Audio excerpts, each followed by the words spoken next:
Čom dobre budz ribar, avtorki Melaniji Rimar, treca video pripovedka kotra predstavena dzecom u Zavodu za kulturu Vojvodjanskih Rusnacoh.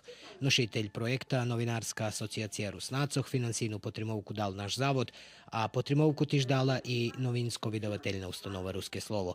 Realizuju ho avtorki Aleksandra Bučko i Sanja Divljaković.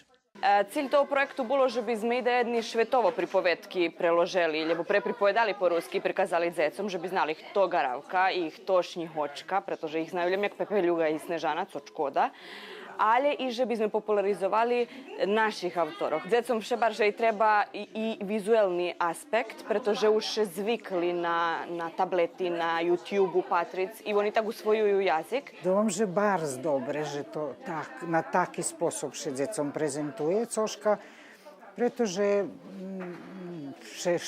każdy dzień cożka nowe, cożka súčasnejšie. My musimy prowadzić kroczej,